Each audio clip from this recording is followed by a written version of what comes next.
Hi, HRN listeners. We're celebrating our 15th anniversary, and we have a really fun campaign and an ask for you. This 15th anniversary tour is aiming to bring you closer to unique food and music experiences in some of the most exciting cities in America. All the while, we're raising funds to support our work empowering the next generation of food systems storytellers through our fellowship programs. Here's how it works. Donate to HRN and be entered into a raffle in the city of your choice to win a dinner for two at a noteworthy restaurant and tickets for two to a concert at a prominent local venue. We have incredible partners in New York, Los Angeles, Philadelphia, Nashville, Las Vegas, Charleston, Asheville, and Ardmore, Pennsylvania, who have donated a meal for two and two tickets to a concert of the winner's choice. And all donations help fund our fellowship programs, where we're helping to build essential workforce readiness skills and food system storytelling skills. Check out heritageradionetwork.org/15 to donate and enter to win today. That's heritageradionetwork.org/15. Thank you.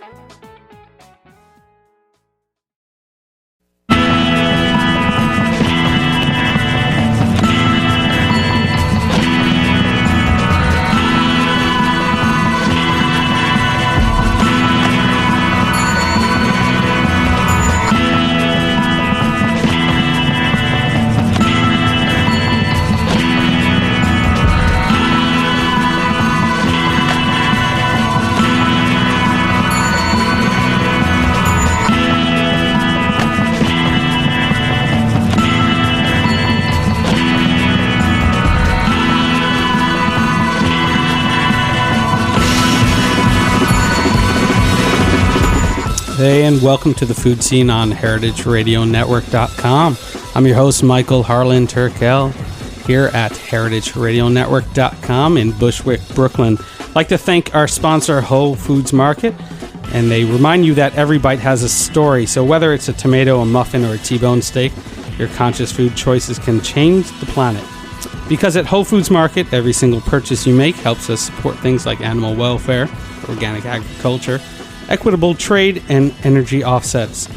Let's think before we eat. Let's retake our plates. Whole Foods Market. Today's episode is with Kenji Lopez Alt of, is it kacuisine.com? That actually has been kind of dropped. So yeah. I did have a small catering business called KA Cuisine for a while. The website is still up, but it's still up, and you're still hireable if need be. If the money is right, I'll do anything. Yes. We're going to hold you to that. That's going to be on air. Well, Kenji actually went to MIT for architecture. Well, prior to that, I was a biology major. Yes. And then eventually moving into switched into architecture and graduated and became a cook. Yeah. Because degrees are worth it. That's right. Yeah. That's right. But in Boston, Kenji worked at Clio. I worked at Number 9 Park with Barbara Lynch. Who is now a gigantic restaurant empire.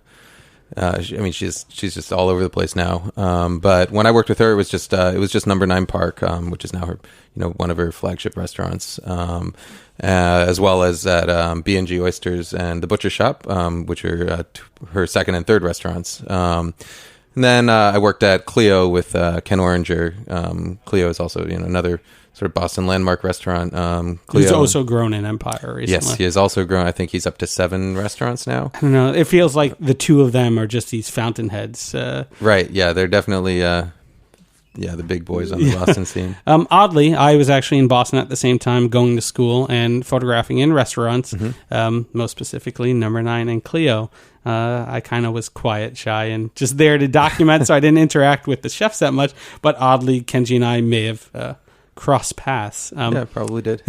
But oddly, we sit here today to talk about similar scopes and similar directions of what we do with food. After working at Number 9 Park, Cleo Uni, you worked as an editor at Cook's Illustrated magazine. That's right. Yeah, I started at Cook's Illustrated magazine as a test cook, developing recipes, and I was there for about 3 years. When I left, I was an editor there, and now I work for SeriousEats.com, which is a website based out of New York. Where our goal is to make everyone's lives more delicious. And I'm the managing editor at Serious Eats. Excellent. While working at Cooks Illustrated, though, it says that you acted as the in-house science advisor. Yeah, well, I've always taken an interest in sciences. Obviously, I come from my father and my grandfather are both scientists. In what kind of realm? Grandfather's an organic chemist. My father is a microbiologist. Yeah, so you know tons about ester chains. Yeah, If I knew more about ester chains, I would probably not be a cook right now. But I came from a scientific background. I went to an engineering school, so I've always been really interested in science. And so basically, after I worked in restaurants for a number of years, I became very interested in the science of cooking and the science of food. At Cooks Illustrated, that was a place where I really got to explore that a lot. And sort of apply that knowledge in recipe development and developing new techniques, and teaching home cooks how to cook better by knowing the science behind what they're doing. And that's basically what I do to this day. Yeah. I write a column called The Food Lab on Serious Eats, which is also a book coming out in 2012 published by Norton. The Food Lab is just all about teaching people the basic scientific principles behind everyday foods. We'll talk about everything from the science of roasting a turkey to mashing potatoes to making a pizza crust to forming hamburger patties. So it's not the complexities of food science as people think today, like molecular gastronomy. No, it's nothing like that. Yeah, it's basically it's even as simple as what's going on at a molecular level when you boil a pot of water. Knowing things like that, knowing the whys and the hows of cooking, I think is really the best way to become a better cook, because once you know how things work and why things work, you're no longer really chained to recipes or chained to tradition. Yeah. You once you understand why it works, you can sort of develop your own techniques, develop your own recipes, and it really frees you up to be a little more, personal and artistic in the kitchen, because you have the confidence to put your own mark on your food rather than being chained to a recipe. And I'm assuming you err less too, because you could troubleshoot at that point. Oh, exactly. Yeah. Even say you're making a pizza dough. Pizza doughs are so sensitive to, say, the heat of an oven, and if you know how it's going to react to the heat of an oven, and you see what's going on in there, you can sort of adapt what you're doing, and so you know that okay, so my oven is on a high cycle right now, so it's actually cooking faster than the recipe says it's going to cook. So I'm not going to be chained to a 3-minute timer. Yeah. I know, okay, this time it's only going to take 2 minutes. So by knowing how things work and why things work the way they do, you definitely end up with better food. Yeah. We're going to come back to pizza, because Kenji didn't just use that as a random example. He's kind of obsessed with the food itself. But we'll definitely return to the idea of Kenji troubleshooting both Neapolitan and New York style pizzas. Mm-hmm. But you know what I find interesting? Like Cooks Illustrated had America's Test Kitchen. I remember watching that show, and you were involved in that show as well. I'm actually. Let's see. I'm in a couple seasons of that show. Yeah. I mean, I did a lot of the behind the scenes stuff, and then I'm one of the co-hosts. I think it's 2009 and 2010 season. Cool. Because what's amazing, it's the research that comes out of that show that is actually seen on the screen, from recipe testing to equipment testing. Right. Because some of my favorite things are when they have 3 similar pieces of equipment, right. Be it like 3 different pans, and show the differences between that, rather than a lot of cooking shows where it's one recipe, one methodology, and this is how you do it. Well, I mean, it's those recipes, you see them and they're, it's an 8-minute segment on the show, but what you don't see is that it takes one person 2 months of research and writing to come up with that recipe. For example, I worked on a pie crust. I think it was in 2007. That appears on the show. It's in Cooks Illustrated also, but it's basically it's a pie crust where part of the water is replaced by vodka. And the idea being that gluten, which is the protein matrix that forms in water when you mix flour with water. It's the thing that gives bread structure. If you have too much of that in a pie crust, the crust becomes leathery and tough. But if you don't add enough water, it's very difficult to roll out a pie crust. So the solution is to use alcohol, because you can form a pliable dough with alcohol, but gluten doesn't form in alcohol. And it's such a simple such a simple trick, and once you hear about it, like it makes it sound so obvious. But to arrive at that point, it took me 2 months of work. I mean, I went through 148 different iterations of pie crust before I actually arrived at that final. How many bottles of vodka? Yeah, a few more than I should have had. Yeah, but, a few in the pie and a few for yourself. Right. I mean, it is fascinating that you take these things for granted, and then you see how complex simplicity is. Mm-hmm. Were there any other examples, like mashed potatoes or something that you spent months upon? Let's see. Mashed potatoes. I actually just did a couple recipes for SeriousHeats.com, which you can find. They went up last week, so if you go to Serious Heats and search for mashed potatoes, you'll find them. But I'm doing a whole bunch of Thanksgiving recipes right now. But mashed potatoes. I mean, there's so much science behind a simple potato. From the ratio of starch to pectin, from the ratio of starch to sugar in there, and all these things can sort of affect the way it can affect the final outcome of your potatoes. So, something as simple as cutting a potato into 1/4-inch cubes instead of boiling them whole will give you a completely different end result. Just because when you cut it smaller, more starch gets washed out, so your potatoes become a little bit less gluey. See, I mean, one example. I mean, I guess the other recipe that took me a really, really long time to do was perfecting French fries. And I'm talking about the sort of McDonald's style fries, thin, golden brown, sort of the ideal McDonald's fry, thin, golden brown, super crispy on the outside, nice and fluffy in the middle. And French fries just seem like such a simple thing, but they're really, really difficult to get like right. A double brine and double fry. Yeah. Well, the result I ended up getting was if you boil the potatoes first in water. So if you boil potatoes in water, they soften. The insides get a little fluffy. Eventually, they break into pieces. And the idea is that you want to boil them in water first, just to get that center nice and fluffy, and to also wash away some of the excess sugars and starches, so that when you fry it, it doesn't brown too fast. It turns nice and crisp instead of getting dark brown. But if you boil the potatoes in plain water, they get really soft and they break apart. So what I discovered was that if you add a little bit of vinegar to the water, what vinegar does is it lowers the pH of the water, and in lower pHs, pectin, which is the sort of cellular glue that holds that holds plants together, pectin doesn't break down as readily in low pH environments. So if you add a little bit of acid to your water when you're boiling your potatoes, you can boil them until they're tender, but they don't break apart into pieces.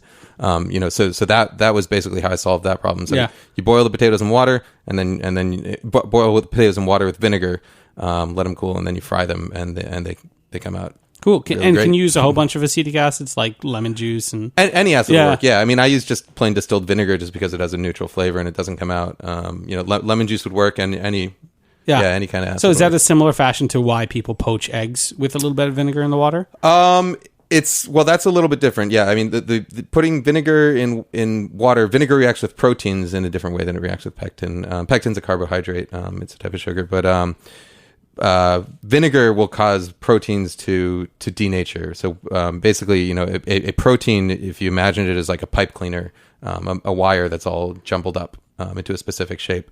When you heat things, or when you put proteins in vinegar, it causes those pipe cleaners to kind of straighten out, untangle themselves, and that's basically what's going on when you cook something. It's all those proteins are straightening out and sticking to each other, and that's why meat becomes more opaque and tougher when you cook it. And that's exactly what happened. An egg on the molecular level is not that different than a steak. It's basically protein and water. And so when you put an egg in slightly acidic water, that acid will help the protein set a little bit faster. So people put vinegar in water when they're poaching eggs because they want that the exterior proteins on the egg to set a little faster, so that the shape is nice when you're done. Although if you're careful, you don't really need you don't necessarily need that vinegar in there. Some people actually find that it turns the eggs a little tough and gives it a bad flavor. But, So I mean, of these little techniques that you've learned, what do you apply, even though, or what are ones that you don't apply, even though they work better? Well, cooking is always a balance between what you're willing to put into it and what you want your end result to be. And so even though I know that, say, if I'm cooking a steak, for example, I have a nice 1.5 inch thick ribeye steak. If I know that the absolute best way to cook it is to slow cook it first, either sous vide in a water bath or in a really low temperature oven. Slow cook it, give it about 2 hours to come up to a perfectly even 125, 130 degrees medium rare in there, and then take it out and sear it at the very end. But sometimes I don't want to wait 2.5 hours to eat a steak. And sometimes you don't have a hold-o-mat ready. Yeah, exactly. Sometimes you're restricted by your tools, and you're also restricted by the amount of effort you're willing to put in. So, that's why most people, even at restaurants, most restaurants still cook their steaks over really high heat, even though it's not the optimal way to cook a steak. It gives you results that are really good in a very short amount of time. They're maybe not the best results, but for a lot of people, the time savings is worth it. And for me, most of the time, honestly, the time savings are worth it. So, these variables aren't huge from how you do it one way to a next. Yeah, it depends on what you're cooking. Sometimes the variables can be huge, but yeah, it's. In the end, it's all just a matter of it's just a matter of knowing what you want your end results to be and how much time you're willing to put into it. So your book, sometimes I'll even use canned chicken stock as opposed to making my own. Tisk. when the freezer runs out of space, I Right. do the same thing. Like upcoming holiday season. But your book, the kind of subtitle, tentatively at the moment, is "Better Home Cooking Through Science." That's right. Yeah. And you worked at these lauded restaurants in Boston. How is cooking in a restaurant different than cooking at home with these new applied methods? Well, for one thing, cooking at home is way more relaxed. It's way more relaxed. It gives you more time to explore. More, you get first of all, you get to do your own thing. Whereas at restaurants, basically you do what the chef tells you, and that's it. And restaurants, they're all about efficiency, high output. Getting everything done as fast as possible, and you don't really have time to try cooking this fish 25 different ways. Yeah. Right. You have neither the time nor the money to do that. And frankly, most people don't have the time or money to do it at home, which is why you should buy my book, because I spend the money to do it, so you don't have to. You have to recoup some of those losses. Yeah. Exactly. But yeah, restaurant cooking is very, very different from home cooking. Restaurant cooking is all about following orders, working well in a team, being able to execute the exact same thing over and over and over again.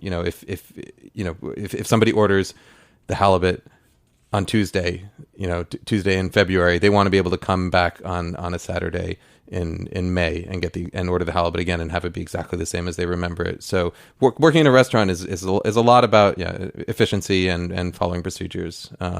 Whereas cooking at home, you get to do what you want. If I'm cooking at home, I don't want to eat the same thing more than once a year. I'm happy with turkey on Thanksgiving. I want to do something different every single day. I want to be constantly exploring new tastes, new cooking techniques. But the ideas are still about consistency and efficiency of technique and methodology. Yeah, I guess in the end, the way my book will be applied for a normal person, it would be to be able to get consistently better results out of your cooking. So, could we maybe talk about a little preview of your book? Because we had priorly been chatting about the idea of energy and transference of energy. But we're actually going to take a quick break. I'm going to let you ponder that. All right. We're going to take a quick break, be back with Kenji Lopez. I'll talk about transferred energy and not to forget his love of pizza. Yes. You're listening to The Food Scene on heritageradionetwork.com. We'll be right back.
Welcome back to the Food Scene on Heritage Radio Network. I'm your host, Michael Harlan Turkel, here today with Kenji Lopez Alt, upcoming cookbook author, amongst other things. The Food Lab series for SeriousEats.com.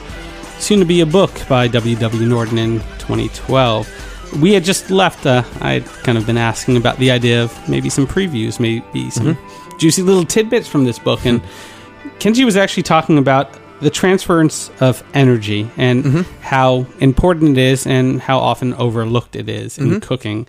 Could you give us a couple examples? Yeah, well, you know, with cooking, I think there's a sort of misconception that temperature is everything, and you know, and when it comes to say measuring the temperature of a piece of meat, you know, then temperature matters. You want your chicken to be at 150 degrees. Where the government says 165. Yeah. I prefer it 150. You know, you want a medium rare steak to be at 130 degrees. But when you're actually talking about the process of cooking, you know, getting something hot, getting something from cold to hot, which is basically what cooking is. What much more important than the temperature you're cooking at is actually how much energy you're transferring to a piece of food. And so, by way of example, I mean, you know, for example, you can have a 212 degrees pot of boiling water, and that's 212 degrees. You throw a piece of food in there, it cooks pretty fast. You can also have a 212 degree oven, you know, and that's the exact same temperature, but it cooks much slower. So you know, you can easily stick your hand into a 212 degree oven, but if you stick your hand into boiling water, you're going to burn yourself. You know, and so that's a pretty clear example that temperature, when you're talking about how fast things cook and the actual process of cooking, temperature is not the overriding factor. Yeah. And I'd say people can try that example at home, but I wouldn't advise it. And another reason to buy Kenji's book is maybe he's done that for us just to make sure. Right. That's true. You know, you can, you know, another good example at home is if you have a say a stone or marble countertop, and then you have a cutting board, and they're both sitting there at room temperature. Touch the wooden cutting board and it feels sort of warm, but touch the marble countertop and it feels cold. And that's because, you know, again, what it has to do with is a thing called thermal mass, you know, specific heat capacity. And basically what that means is that certain materials, for a given temperature they're at, they have the ability to contain more energy than other materials. So that's why, if we go back to talking about pizza a little bit, I don't mind that at all. That's why if you have, if you go to one of the real Neapolitan places with wood burning ovens, you know, the air in the oven gets up to 1,000 degrees. The stone floor of the oven gets up to 700, 800 degrees. But stone is not that great a conductor of heat. Whereas metal is. So what you can do is at home, if you heat up a metal pan to 500 degrees, you can actually cook the bottom of a pizza crust just as fast or even faster than the 700 degree stone oven of a real Neapolitan pizza oven can cook it. And that's because, you know, again, temperature is not the only thing that determines how fast things cook. It has to do more with how fast energy is transferred from one place to another. And metal is just much better at transferring energy than stone is. And most recently on Serious Eats, you did a couple posts of both Neapolitan and New York sliced pies, and have been telling me the cast iron method. Right. Well, yeah. This is a method that you use to get sort of Neapolitan style pies at home. And the way you do it is you make a basic Neapolitan dough, which is a lean dough. It's just flour, water, salt, yeast. You let it ferment overnight, or for a couple nights preferably. Then you stretch it out, and basically what you do is you heat up a skillet. It can be steel, it can be cast iron. You heat up a skillet to about 500 degrees, so that's maximum heat on your stovetop for maybe 5 minutes or so. And then you place the dough directly in there, top it with your sauce, and then slide it underneath a preheated broiler. And so what you're doing is you're getting it with the residual heat from the pan underneath, and then the both the infrared and the convection heat from the broiler element above, and so you end up cooking the pizza in about 2 minutes, which is exactly what you want with a Neapolitan pizza, because these 1,000 degree Neapolitan pizza ovens, they cook pizzas in about 90 seconds to 2 minutes or so, and so you get when you cook them that fast, what happens is the air inside expands really rapidly, so you get a really dramatic rise in the cornicione, the crust, the outer crust of the pizza. In the what? Cornicione. How do you spell that? Cornicione. This isn't a spelling test, but I think it's a great piece of knowledge for future food crosswords. Yeah, I think that's it. It's the Italian word for the pizza bones, the ridge, the last outer 1 inch of the crust or so. But you get that nice rise, and you get the leopard spotting that you're looking for in a Neapolitan pizza. But if we're talking about New York style pizza, those actually cook at a much lower temperature. They cook in regular, they cook well in either coal or gas ovens. These days it's mostly gas ovens. But but that's like regulatory in New York because you can't have coal outside of John's. Unless your grandfather did. Yeah, I think, But those ones cook at a lower temperature than a Neapolitan oven, and so the pies actually take 10 minutes, 15 minutes or so. And so those you can actually even just do in a regular home oven with a pizza stone built in it. You want to put that pizza stone in there because it absorbs energy and holds onto it until you put the pizza crust down on it, and then it transfers it to the bottom of the crust and gives it that nice crackery browning. And the trick to New York pizza is that the dough is a little different. The dough has a bit of oil in it, olive oil, which what that does is it sort of coats some of the flour granules so that they don't form as tight a gluten matrix. So the dough is a little bit less chewy, and it's a little more tender than a Neapolitan dough is. And then it also has a little bit of sugar in it, just to help with the browning. And then finally, the one trick that I found really helps making actually any kind of dough is to make it actually in the food processor instead of with the dough hook, the stand mixer. Because what that does is it goes really fast, obviously. So it breaks up the flour it breaks up the gluten into very small pieces that can then recombine into long strands. So you get a dough that can retain more air, and it can inflate better, so that you end up getting a much lighter dough with a bigger hole structure. And doing it fast in the food processor, it also prevents oxidation. So the more flour comes in contact with oxygen, the oxygen can actually change its flavor profile. And so doughs that get kneaded for a really long time actually have less flavor than doughs that are kneaded with a lot of force very quickly.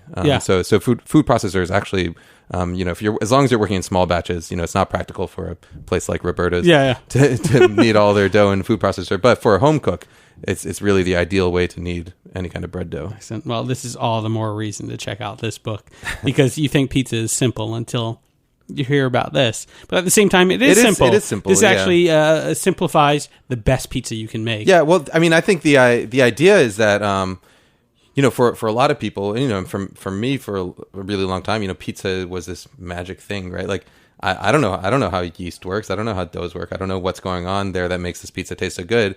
And the idea here is to sort of dispel that magic. There is some sort of magic in food, but there's no magic in the process by which food gets cooked. And knowing the science behind that process really frees you in the kitchen. It makes you into a better cook. Yeah, the magic is once you can produce the food that you want to eat. Right. Yeah, the magic is between the people eating it and the food. I just wanted to note one more thing, that Kenji was actually named 40 Big Thinkers Under 40 by Food and Wine recently. Right. Congratulations on that. Thank you. Also, Brendan and Chris of Roberta's were amongst that list. Mm-hmm. So it's just nice to have this community burgeoning with ideas and, different tastes. And where do you see the New York or Brooklyn food community going? I'm impressed by the number of the number of young people getting into cooking and wanting to and sort of the wanting to do everything themselves, and and that's had both good and bad results. But I think it's fantastic that people really want to get to the roots of their food, and and are not content with the products they're given, and people want to really they're not happy just to put soppressata on their pizza. They want to know how the soppressata is made. Yeah. They're not even happy with that. They want to know how the pig that goes into the soppressata is raised. And I think the more background knowledge you have about your food, the more control you have over it, and the better you can make it in the end, and the better we can make the whole food system. So that's a very exciting thing for me. And very exciting to have you on, discuss all this, build a better pizza. The Food Lab coming out in 2012. Always on SeriousEats.com. Kenji Lopez Alt. One other quick question. Mm-hmm. Background on your name. I mean, it's quite mudded. Yes, my full name is James Kenji Lopez Alt. My mother's Japanese, my father's American, so that's the James and the Kenji. I've always gone by my Japanese name. I got married a year ago, took my wife's last name, so my alt became Lopez alt. Yeah. Excellent. So Kenji's just bringing America together. Right. That's all we got to say about that. Thank you again for being on. Yeah, thank you for having me. Scene. Tuesdays, 3 p.m. Listen in. HeritageRadioNetwork.com. I'm your host, Michael Harlan Turkel. And build a better pizza. Check out the Food Lab. Thanks.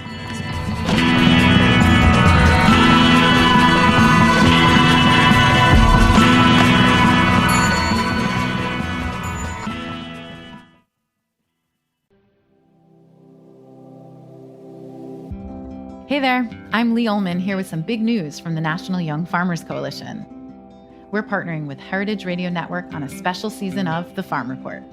It's all about what's happening with the Farm Bill and how it impacts farmers and eaters. I am growing diversified vegetables on land that's been in our family for 150 years. And so with the pandemic, gentrification, property values going up, we had to sell the land and we lost it. Join us as we uncover the untold stories behind this massive piece of legislation that shapes how we grow our food, what we eat, and so much more. The problems we have had, those are things that come from earlier Farm Bill and USDA policy, right? Like Earl Butts, get big or get out. You know, it's my responsibility to know not only what I'm eating, but then like how that all came to be. And realize like, wow, like this piece of legislation, all this money, like it's technically something that I support as a taxpayer. While Congress debates the next Farm Bill, this is not just an invitation to listen. It's a call to action. Be part of the conversation. Subscribe to the Farm Report on Heritage Radio Network, wherever you listen to podcasts.